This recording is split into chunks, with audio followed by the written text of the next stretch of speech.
We told you about this President Trump tweet a few minutes ago. Now we have the second part. Let's start with the first one again. As president, I wanted to share with Russia at an openly scheduled White House meeting, which I have the absolute right to do, facts pertaining to, now here's the other part, terrorism and airline flight safety, humanitarian reasons.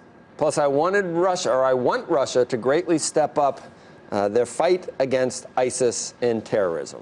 So that's there's the president tweeting this morning, which we, I guess, thought he would at some point. Is that a denial, though, of I think it's like, this is what I was doing. I mean, I understand. He could have said, I did not at any time share highly classified information with the Russians. What? He's sort of making it clear that it was up to him and that there shouldn't be fallout about this.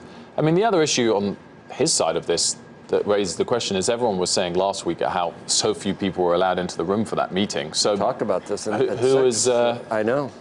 Not someone who has started the story in the first place. Exactly. Not someone that had any,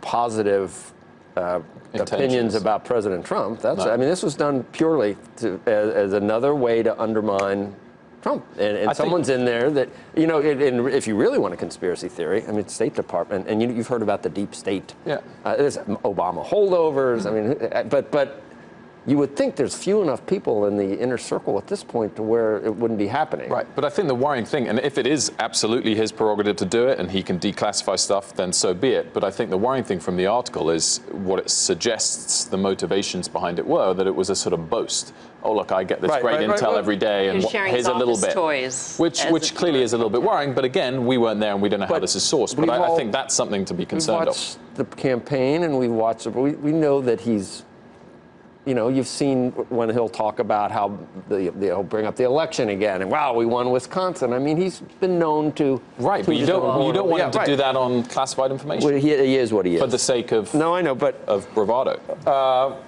But you would say that. But I think at this point, he really the end result is he's trying to get Russia more involved with what happens with ISIS, and that's been in the campaign all the way right through to where we are. Right now, that's going to be a way, and whether that actually does happen, it's so complicated over there because you got Assad, and sometimes ISIS is on the other side of Assad. I mean, it's going to be it's a quagmire, isn't it? Wrapped in a riddle and a conundrum all into one.